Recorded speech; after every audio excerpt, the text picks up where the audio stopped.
नमस्कार, शुभ सकाळ, श्री स्वामी समर्थ। आज तुम्हाला सगळ्यांना माहिती असेल की खूप महत्त्वाचा विषय मी घेऊन आलेले आहे, पिंजऱ्यातले पोपट।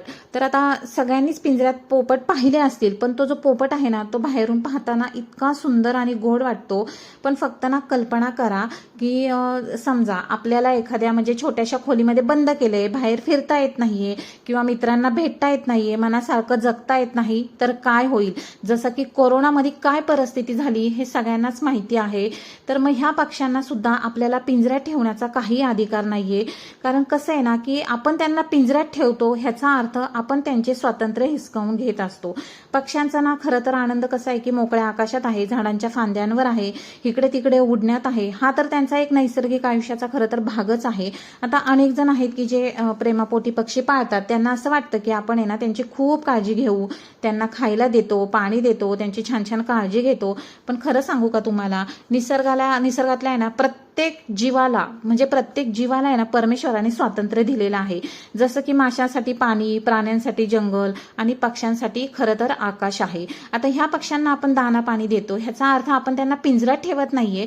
तर आता जे माझ्याकडे जे पक्षी येतात ना, त्यांना मी फक्त थोडंसं दाना पाणी देते आणि ते येतात, खाऊ खातात, छान पाणी पितात आणि पुन्हा निसर्गामध्ये उडून जातात। तुम्हाला जर पक्ष्यांवर प्रेम करायचं असेल ना, तर तुम्ही पण असंच करा। आणि खरं सांगू का तुम्हाला, हे म्हणजे खरंच मला असं वाटतं की ना, जेव्हा हे पक्षी आपल्याकडे येतात ना, त्यांच्यावर आपण जेव्हा मनापासून प्रेम करतो, विश्वासाने प्रेम करतो ना, तेव्हा ते पुन्हा आपल्या बाल्कनीमध्ये येतात।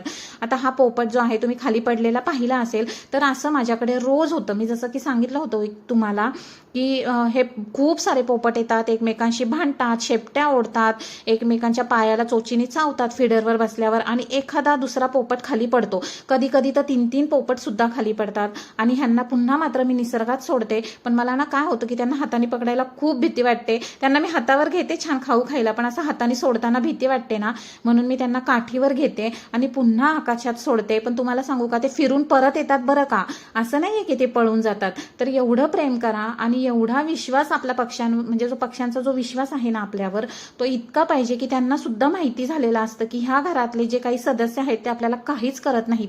त्यामुळे माझ्याकडे तर हे डेली होत असतं की 3-3 पोपट सुद्धा खाली पडतात। मी त्याचे सुद्धा व्हिडिओ तुम्हाला घेऊन येईल तुमच्यासाठी, तर पहा। मात्र मला त्यांना खरं सोडताना खूप दमछाक होते माझी, कारण इतकी मस्ती करतात आणि इतका आरडाओरडा करतात ना की बस रे बस। तर चला असो, आणि आता मी तुम्हाला खरं सांगू, जर तुम्ही खरंच ह्या पक्ष्यांवर प्रेम करत असेल ना, तर त्यांना पण त्यांच्या ना मनाप्रमाणे जगून द्यावं। फार वाईट वाटतं, मला एक कमेंट आली होती की एक अशी कमेंट होती की आहे ना, त्यांचं असं म्हणणं होतं की त्यांनी 3 ते 4 वेळा पोपट पाळलाय आणि त्यानंतर त्यांनी त्याला बोलायला खूप शिकवलं, पण तो काही शिकले नाही। 3-3, 4-4 वेळा पोपट पाळणं म्हणजे काय, मला आश्चर्य वाटते। आणि पोपट ते उडून सुद्धा गेलेले आहेत। तर असं प्लीज करू नका हो, इतकं वाईट वाटतं मला हे सगळं, म्हणजे कमेंट वाचली तरी मला फार वाईट वाटतं।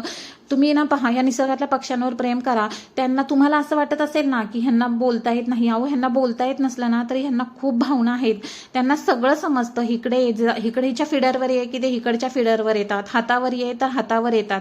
अजून काय पाहिजे आपल्याला सांगा ना? ते येतात, आपल्या हातावर बसतात, छान खाऊ खातात आणि शिवाय ते आपल्याला हात सुद्धा लावून देतात आणि पुन्हा ते आकाशात उडून जातात। ह्याच्यासारखा खरा आनंद आहे का हो? अहो तुम्ही पोपट पाळणार, त्याला बिचाऱ्याला पिंजऱ्यात ठेवणार, आणि अक्षरशः मी तुम्हाला सांगते की एक व्हिडिओ व्हायरल झाला होता की एक मॅडम होत्या आणि त्यांनी जो पोपट पाळला होता ना, तो पोपट इतका बोलायचा, खरं तर तो खूपच गोड पोपट होता, पण त्या पोपटाला निसर्गच माहीत नव्हता। शेवटी कसं आहे ना, एक बघा, परमेश्वर सुद्धा पाहत असतो बरं का, आणि एक दिवस तो पोपट उडून गेला, कारण तो जाणारच हो, कारण तो निसर्गाने त्याला देवाने बनवलंय, तर त्याला निसर्गातच राहून द्या ना। आम्ही त्याला घरात कोंडून कोण ठेवणारे आहोत?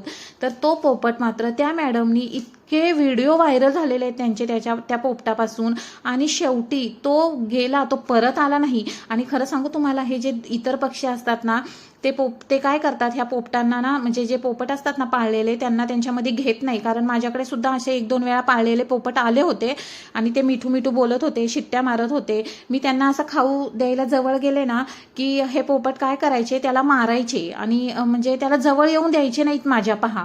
तर प्लीज असं करू नका, ते त्यांच्यामध्ये ना त्या पोपटांना सामावून घेत नाही, तर प्लीज प्लीज मी तुम्हाला विनंती करते की कोणी पोपटांना पाळू नका, त्यांना मनापासून त्यांच्यावर प्रेम करा. निसर्गातले पक्षी हे निसर्गातच छान वाटतात. आता जे माझ्याकडे पक्षी येतात ना माझ्या बाल्कनीमध्ये, त्यांना मी काय करते, फक्त ना थोडासा दाना पाणी ठेवते, ते दाना पाणी खातात आणि छान उडून जातात पुन्हा मोकळ्या आकाशामध्ये. आता ह्या कावळा तर इतका आमचा लाडका आहे. कोण म्हणतं की ह्या पक्ष्यांना भाषा समजत नाही? अहो त्यांना सगळी समजते, बोलता येत नाही म्हणून काय झालं.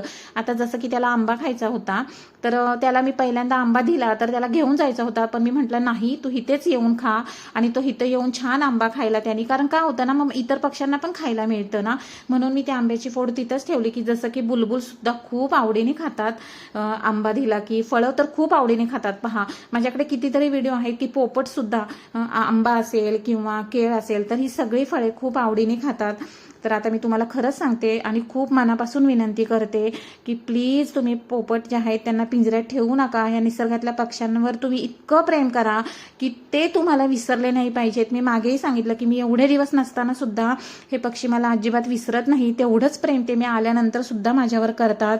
तर हे सगळे पक्षी जे आहेत ना त्यांना पहा तुम्ही, त्यांना जसं आपण पाहतो ना की जो उडताना पाहतो, आणि ह्या सगळ्या पक्ष्यांना मात्र उडताना पाहताना जो आनंद मिळतो ना तो खरंच पिंजऱ्यातल्या पक्ष्यांकडे पाहून मिळेल का हो?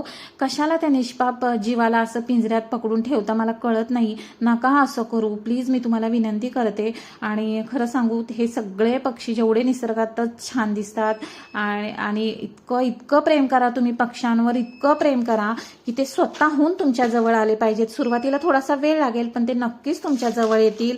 तर चला असो, पुन्हा भेटूया. तुम्ही पण या निसर्गातल्या पक्ष्यांवर प्रेम करत असाल तर एक छानशी कमेंट ह्या निसर्गातल्या पक्ष्यांसाठी आणि एक लाईक. पुन्हा भेटू. राधे राधे.